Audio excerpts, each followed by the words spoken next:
ಮೊದಲ ಹಂತದ ಬಳಿಕ ಎರಡನೇ ಹಂತದತ್ತ ಇದೀಗ ನಾಯಕರು ಚಿತ್ತವನ್ನ ಹರಿಸಿದ್ದಾರೆ. ಮಂಡ್ಯ ಟೆನ್ಷನ್ ನಿಂದ ಹೊರಗಡೆ ಬಂದಿದ್ದಾರೆ ಸಿಎಂ. ಮೈತ್ರಿ ಕ್ಷೇತ್ರಗಳತ್ತ ಈಗ ಎಚ್ಡಿಕೆ ಚಿತ್ತವನ್ನ ಹರಿಸಿದ್ದಾರೆ. ನಿನ್ನೆ ರಾಜ್ಯದಲ್ಲಿ ಮೊದಲನೇ ಹಂತದಲ್ಲಿ ಮತದಾನ ಆಗಿದೆ. ಮುಗಿದ ತಕ್ಷಣ ಈಗ ಎರಡನೇ ಹಂತದ ಮತದಾನ ಯಾವ್ಯಾವ ಲೋಕಸಭಾ ಕ್ಷೇತ್ರಗಳಲ್ಲಿ ಆಗುತ್ತೆ ಆ ಕ್ಷೇತ್ರಗಳತ್ತ ಸದ್ಯಕ್ಕೆ ಎಚ್ಡಿಕೆ ಚಿತ್ತವನ್ನ ಹರಿಸಿದ್ದಾರೆ. ಪ್ರಮುಖವಾಗಿ ಮೈತ್ರಿ ಕ್ಷೇತ್ರಗಳತ್ತ ಇದೀಗ ಕುಮಾರಸ್ವಾಮಿ ಅವರು ತಮ್ಮ ಚಿತ್ತವನ್ನ ಹರಿಸಿರೋದು. ಇವತ್ತಿನಿಂದ ಏಪ್ರಿಲ್ 21ರ ತನಕ ಸಿಎಂ ಪ್ರಚಾರದಲ್ಲಿ ಪಾಲ್ಗೊಳ್ತಾರೆ. ಮೈತ್ರಿ ಅಭ್ಯರ್ಥಿಗಳ ಪರವಾಗಿ ಇವತ್ತು ಕ್ಯಾಂಪೇನ್ ಅನ್ನ ಮಾಡ್ತಾರೆ. ಹುಬ್ಬಳ್ಳಿ, ಬಾಗಲಕೋಟೆ, ಬೆಳಗಾವಿಯಲ್ಲಿ ಪ್ರಚಾರ ಕಾರ್ಯದಲ್ಲಿ ಇವತ್ತು ಕುಮಾರಸ್ವಾಮಿ ಅವರು ನಿರತರಾಗ್ತಾರೆ. ಇನ್ನೊಂದ್ ಕಡೆ ವಿಜಯಪುರದಲ್ಲೂ ಕೂಡ ಸಿಎಂ ಹಾಗೇನೆ ದೇವೇಗೌಡರು ಕೂಡ ಕ್ಯಾಂಪೇನ್ ಅಲ್ಲಿ ಪಾಲ್ಗೊಳ್ತಾರೆ. ಮುದ್ದೇಬಿಹಾಳದಲ್ಲಿ ಸಿಎಂ ಜೊತೆಗೆ ಹೂವಿನ ಹಿಪ್ಪರಗಿಯಲ್ಲಿ ದೇವೇಗೌಡರು ಕ್ಯಾಂಪೇನ್ ಅನ್ನ ಮಾಡ್ತಾರೆ. ಇವತ್ತು ಸಂಜೆ 7 ಗಂಟೆಗೆ ವಿಜಯಪುರದಲ್ಲಿ ಸಮಾವೇಶ ಕೂಡ ಆಯೋಜನೆ ಆಗಿದೆ. ಅದರಲ್ಲೂ ಕೂಡ ಪಾಲ್ಗೊಳ್ತಾರೆ. ವಿಜಯಪುರ ಸಮಾವೇಶದಲ್ಲಿ ಸಿಎಂ ಹಾಗೇನೆ ದೇವೇಗೌಡರು ಪಾಲ್ಗೊಳ್ತಾರೆ. ಸಂಜೆ 7 ಗಂಟೆಗೆ ನಡೆಯೋದು. ದೋಸ್ತಿ ಅಭ್ಯರ್ಥಿ ಸುನೀತಾ ಪರವಾಗಿ ಪ್ರಚಾರವನ್ನ ಮಾಡ್ತಾರೆ. ಇನ್ನು ರಾತ್ರಿ ವಿಜಯಪುರದಲ್ಲೇ ಸಿಎಂ ಎಚ್ಡಿಕೆ ಇವತ್ತು ವಾಸ್ತವ್ಯವನ್ನ ಹೂಡ್ತಾರೆ.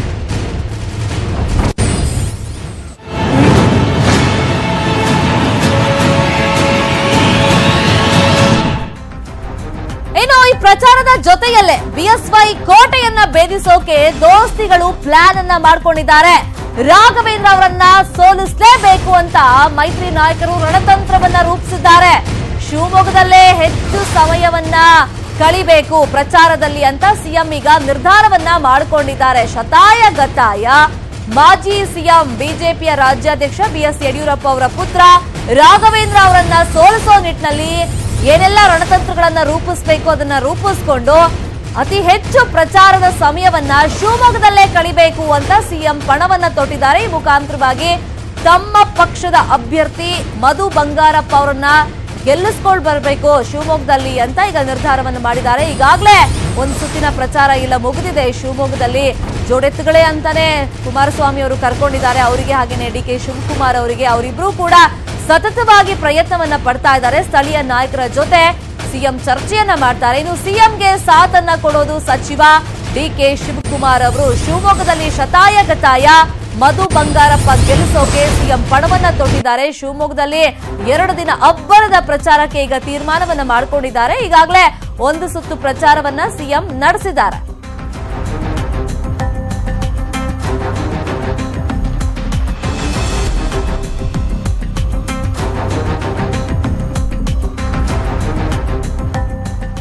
ಹಾಗಾದ್ರೆ ದೋಸ್ತಿ ನಾಯಕರ ಪ್ರಚಾರ ಯಾವ ರೀತಿಯಾಗಿರುತ್ತೆ? ಶಿವಮೊಗ್ಗದಲ್ಲಿ ಮಧು ಬಂಗಾರಪ್ಪ ಗೆಲ್ಸೋ ನಿಟ್ಟಿನಲ್ಲಿ ಏನೆಲ್ಲ ರಣತಂತ್ರಗಳನ್ನ ಹಾಕೊಂಡಿದ್ದಾರೆ ಕುಮಾರಸ್ವಾಮಿ ಅವರು. ಈ ಬಗ್ಗೆ ಮತ್ತಷ್ಟು ಇನ್ಫಾರ್ಮೇಶನ್ ಕೊಡ್ತಾರೆ. ನಮ್ಮ ಜೊತೆ ನೇರ ಸಂಪರ್ಕದಲ್ಲಿ ಜಾಯ್ನ್ ಆಗಿರುವಂತ ನಮ್ಮ ರಿಪೋರ್ಟರ್ ಕೃಷ್ಣ. ಒಂದು ಕಡೆ ಉತ್ತರ ಭಾಗದಲ್ಲಿ ಇವತ್ತಿನಿಂದ ಅಬ್ಬರದ ಪ್ರಚಾರ ಶುರುವಾಗುತ್ತೆ. ಒಂದ್ ಕಡೆ ದೇವೇಗೌಡರು, ಇನ್ನೊಂದ್ ಕಡೆ ಕುಮಾರಸ್ವಾಮಿ ಅವರು. ಸೊ ಇದರಲ್ಲಿ ಈಗ ಉತ್ತರ ಭಾಗದಲ್ಲಿ ಯಾವ ರೀತಿ ಕಾನ್ಸಂಟ್ರೇಷನ್ ಆಗ್ತಾ ಇದೆ ಎರಡನೇ ಹಂತದ ಮತದಾನಕ್ಕೆ? ಶರ್ಮಿತಾ, ಈಗ ದಕ್ಷಿಣ ಕರ್ನಾಟಕದ ದಂಡಯಾತ್ರೆ ಮುಗಿತು. ಈಗೇನಿದ್ರು ಉತ್ತರ ಕರ್ನಾಟಕದ ಕಡೆಗೆ ದಂಡಯಾತ್ರೆ ಮೈತ್ರಿ ನಾಯಕರು, ಮುಖ್ಯವಾಗಿ ಮುಖ್ಯಮಂತ್ರಿ ಎಚ್ ಡಿ ಕುಮಾರಸ್ವಾಮಿ ಅವರು ಏನು ಉತ್ತರ ಕರ್ನಾಟಕದಲ್ಲಿರ್ತಕ್ಕಂಥ ಏನು ಅಭ್ಯರ್ಥಿಗಳು, ಮೈತ್ರಿ ಪಕ್ಷದ ಅಭ್ಯರ್ಥಿಗಳು ಏನು ಸ್ಪರ್ಧೆ ಮಾಡಿದ್ದಾರೆ ಅವರನ್ನ ಗೆಲ್ಲಿಸೋದಕ್ಕೆ ಇದೀಗ ಮುಖ್ಯಮಂತ್ರಿ ಎಚ್ ಡಿ ಕುಮಾರಸ್ವಾಮಿ ಅವರು ಪಣವನ್ನು ತೊಟ್ಟಿರುವಂಥದ್ದು. ಇಂದಿನಿಂದ 3 ದಿನಗಳ ಕಾಲ ಮುಖ್ಯಮಂತ್ರಿ ಎಚ್ ಡಿ ಕುಮಾರಸ್ವಾಮಿ ಅವರು ಪ್ರವಾಸವನ್ನು ಕೈಗೊಂಡಿರುವಂಥದ್ದು. ಮುಖ್ಯವಾಗಿ ಹುಬ್ಬಳ್ಳಿ, ಧಾರವಾಡ, ಬಾಗಲಕೋಟೆ, ಜೊತೆಗೆ ವಿಜಯಪುರ, ಬೆಳಗಾವಿ, ಜೊತೆಗೆ ಉತ್ತರ ಕನ್ನಡ ಭಾಗದಲ್ಲಿ ಇವತ್ತು 3 ದಿನಗಳ ಕಾಲ ಮುಖ್ಯಮಂತ್ರಿ ಎಚ್ ಡಿ ಕುಮಾರಸ್ವಾಮಿ ಅವರು ಪ್ರಚಾರವನ್ನು ಕೈಗೊಳ್ತಾ ಇರುವಂಥದ್ದು. ಇವತ್ತು ಹುಬ್ಬಳ್ಳಿ, ಧಾರವಾಡ ಜೊತೆಗೆ ಮುದ್ದೇಬಿಹಾಳದಲ್ಲಿ ಪ್ರಚಾರವನ್ನು ಮಾಡ್ತಾ ಇದ್ದಾರೆ. ನಾಳೆ ವಿಜಯಪುರದಲ್ಲಿ ಏನೋ ಒಂದು ಪ್ರಚಾರವನ್ನು ಮಾಡ್ತಾ ಇದ್ದಾರೆ. ಜೊತೆಗೆ ಉತ್ತರ ಕನ್ನಡದಲ್ಲೂ ಕೂಡ ಈಗಾಗಲೇ ಮೈತ್ರಿ ಪಕ್ಷದ ಅಭ್ಯರ್ಥಿ ಏನು ಸ್ಪರ್ಧೆ ಮಾಡಿದ್ದಾರೆ, ಉತ್ತರ ಕನ್ನಡ ಲೋಕಸಭಾ ಕ್ಷೇತ್ರದಲ್ಲಿ ಮೈತ್ರಿ ಪಕ್ಷದ ಅಭ್ಯರ್ಥಿ ಏನು ಸ್ಪರ್ಧೆ ಮಾಡಿದ್ದಾರೆ ಆ ಒಂದು ಕ್ಷೇತ್ರದಲ್ಲೂ ಕೂಡ ಒಂದು ಪ್ರಚಾರ ಮಾಡೋದ್ರ ಮೂಲಕವಾಗಿ ಅವ್ರನ್ನ ಗೆಲ್ಲಿಸೋದಕ್ಕೆ ಅಲ್ಲಿ ರಣತಂತ್ರವನ್ನು ಕೂಡ ಮಾಡ್ತಾ ಇರುವಂಥದ್ದು. ಇನ್ನು ನಾಡಿದ್ದು ಅಂದ್ರೆ ಶನಿವಾರ ಏನಿದೆ, ಶನಿವಾರ ಮುಖ್ಯವಾಗಿ ಅಂದ್ರೆ ಬಹಿರಂಗ 2ನೇ ಹಂತದ ಚುನಾವಣೆಗೆ ಬಹಿರಂಗ ಪ್ರಚಾರಕ್ಕೆ 21ನೇ ತಾರೀಕು ಕೊನೆ ದಿನ.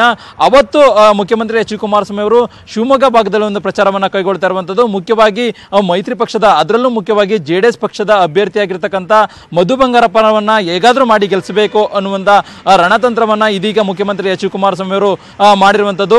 ಮುಖ್ಯವಾಗಿ ಕಳೆದ ಉಪಚುನಾವಣೆಯಲ್ಲಿ ಮಧು ಬಂಗಾರಪ್ಪನವರು ಸ್ವಲ್ಪ ಅಂತರದಿಂದ ಅಷ್ಟೇ ಸೋತಿದ್ರು.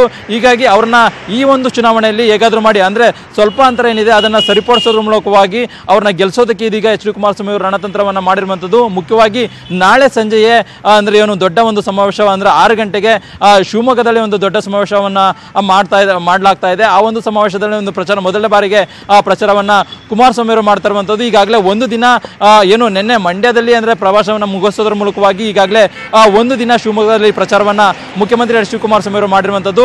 ಅದ್ರ ಜೊತೆಗೆ ನಾಳೆ ಸಂಜೆ 6 ಗಂಟೆಗೆ ಒಂದು ಕ್ಯಾಂಪೇನ್ ಅನ್ನ ಮಾಡ್ತಾ ಇರುವಂಥದ್ದು. ಇನ್ನು ನಾಳಿದ್ದು ಶನಿವಾರ, ಅಂದ್ರೆ ಕೊನೆ ದಿನವಾದಂತಹ ಶನಿವಾರ ಅಲ್ಲಿ ಒಂದು ಪ್ರಚಾರವನ್ನ ಮಾಡೋದ್ರ ಮೂಲಕವಾಗಿ ಒಂದು ಮತಯಾಚನೆಯನ್ನ ಮುಖ್ಯಮಂತ್ರಿ ಎಚ್ ಡಿ ಕುಮಾರಸ್ವಾಮಿ ಅವರು ಮಾಡ್ತಾ ಇರುವಂಥದ್ದು. ಮುಖ್ಯವಾಗಿ ಮಧು ಬಂಗಾರಪ್ಪನವರನ್ನ ಅಲ್ಲಿ ಒಂದು ಸ್ಥಳೀಯ ಮಟ್ಟದಲ್ಲಿ ಕಾಂಗ್ರೆಸ್ ಆಗಿರ್ಬೋದು, JDS ನಾಯಕರ ಜೊತೆಗೆ ಮುಖ್ಯಮಂತ್ರಿ ಎಚ್ ಡಿ ಕುಮಾರಸ್ವಾಮಿ ಅವರು ಒಂದು ಸಭೆಯನ್ನ ಮಾಡೋದ್ರ ಮೂಲಕವಾಗಿ ಒಂದು ರಣತಂತ್ರವನ್ನು ಕೂಡ ಮಾಡ್ತಾ ಇರುವಂಥದ್ದು. ಜೊತೆಗೆ ಈ ಒಂದು ಚುನಾವಣೆಯಲ್ಲಿ ಮುಖ್ಯವಾಗಿ BY ರಾಘವೇಂದ್ರ, BS ಯಡಿಯೂರಪ್ಪನವರ ಪುತ್ರ BY ರಾಘವೇಂದ್ರ ಏನಿದ್ರೆ ಅವ್ರನ್ನ ಹೇಗಾದ್ರೂ ಮಾಡಿ ಸೋಲಿಸಿ ಮಧು ಬಂಗಾರಪ್ಪ ಅವರನ್ನ ಗೆಲ್ಲಿಸೋದಕ್ಕೆ ಇದೀಗ ಎಚ್ ಡಿ ಕುಮಾರಸ್ವಾಮಿ ಅವರು ಮುಂದಾಗಿರುವಂತದ್ದು. Sharmitha, okay, thank you Krishna, ತಮ್ಮೆಲ್ಲ ಇನ್ಫಾರ್ಮೇಶನ್ಗೆ ಥ್ಯಾಂಕ್ ಯು ಸೋ ಮಚ್.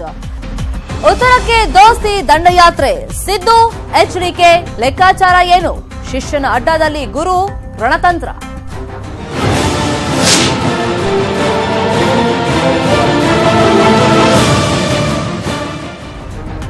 ಶಿಷ್ಯನ ಕೋಟೆಗೆ ಇವತ್ತು ಸಿದ್ದರಾಮಯ್ಯ ಎಂಟ್ರಿಯನ್ನ ಕೊಡ್ತಾ ಇದ್ದಾರೆ. ಗೋಕಾಕ್ ಕ್ಷೇತ್ರದಲ್ಲಿ ಕಾಂಗ್ರೆಸ್ ಅಭ್ಯರ್ಥಿ ಪರವಾಗಿ ಮತಬೇಟೆಯನ್ನ ಮಾಡ್ತಾ ಇದ್ದಾರೆ, ಪ್ರಚಾರವನ್ನ ನಡೆಸ್ತಾರೆ.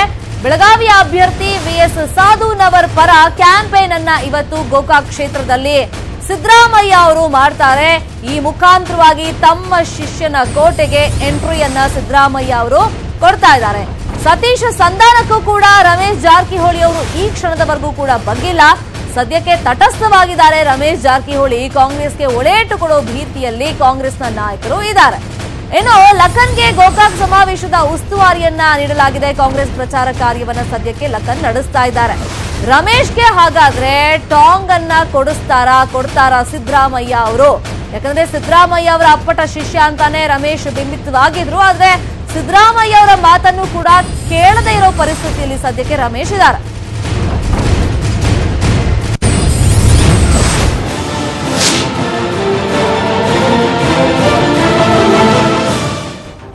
ಹಾಗಾದ್ರೆ ರಮೇಶ್ಗೆ ಪರ್ಯಾಯ ನಾಯಕ ಲಖನ್ ಆಗ್ತಾರಾ? ಅದೇ ರೀತಿ ಈಗ ಬಿಂಬಿತವಾಗ್ತಾ ಇರೋದು. ರಮೇಶ್ ಒಂದ್ ವೇಳೆ ಕೈ ಕೊಟ್ಬಿಟ್ರೆ ಲಖನ್ಗೆ ಗೋಕಾಕ್ ಕ್ಷೇತ್ರದ ಉಸ್ತುವಾರಿಯನ್ನ ಕೊಡೋದಕ್ಕೆ ಸಿದ್ದರಾಮಯ್ಯ ಅವರು ಕಾಂಗ್ರೆಸ್ ಪಕ್ಷ ಹಾಗಾದ್ರೆ ನಿರ್ಧಾರಕ್ಕೆ ಬಂದಿದ್ಯಾ?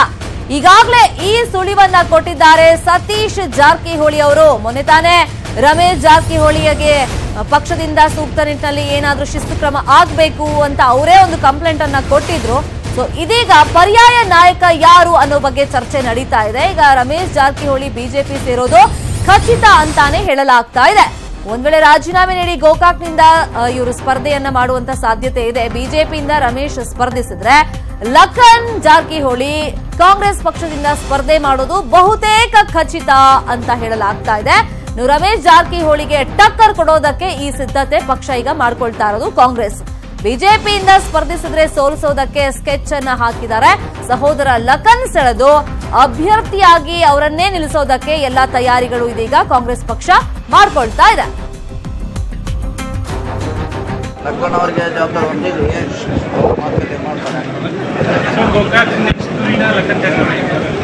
ಅವಕಾಶ ನೋಡೋಣ, ಹೇಳಲಿಕ್ಕೆ ಆಗೋಲ್ಲ, ಸಂದರ್ಭ ಇನ್ನು ಸಮಯ ಇದೆ, ನಂತರ ಅದ್ರ ಬಗ್ಗೆ ಹೇಳಿದ್ರೆ ಈಗ ಅವ್ರ ನೇತೃತ್ವವನ್ನು ವಹಿಸಿದ್ದಾರೆ. ಲಖನ್ ಜಾರಕಿಹೊಳಿ ಸಂಧಾನ ಇದಿಲ್ಲ, ಅವರು ಕಾಂಗ್ರೆಸ್ನಲ್ಲಿ ಇದ್ದಾರೆ, ಕಾಂಗ್ರೆಸ್ ಪರವಾಗಿದ್ದಾರೆ, ಅವರೇನು ಕಾಂಗ್ರೆಸ್ ಮಾಡೋಲ್ಲ, ಕಾಂಗ್ರೆಸ್ಸಿಂದ ದೂರ ಇದ್ದಾರೆ. ಲಖನ್ ಅವರಿಗೆ ಜವಾಬ್ದಾರಿ ಹೊಂದಿದ್ವಿ, ಮಾತುಕತೆ ಮಾಡ್ತಾರೆ. ಅವಕಾಶ ನೋಡೋಣ, ಹೇಳಲಿಕ್ಕೆ ಆಗೋಲ್ಲ, ಸಂದರ್ಭ ಇನ್ನು ಸಮಯ ಇದೆ, ನಂತರ ಅದ್ರ ಬಗ್ಗೆ ಹೇಳಿದ್ರೆ ಈಗ ಅವ್ರ ನೇತೃತ್ವವನ್ನು ವಹಿಸಿದ್ದಾರೆ. ಲಖನ್ ಜಾರಕಿಹೊಳಿ ಸಂಧಾನ ಇದಿಲ್ಲ, ಅವರು ಕಾಂಗ್ರೆಸ್ನಲ್ಲಿ ಇದ್ದಾರೆ, ಕಾಂಗ್ರೆಸ್ ಪರವಾಗಿದ್ದಾರೆ, ಅವರೇನು ಕಾಂಗ್ರೆಸ್ ಮಾಡೋಲ್ಲ, ಕಾಂಗ್ರೆಸ್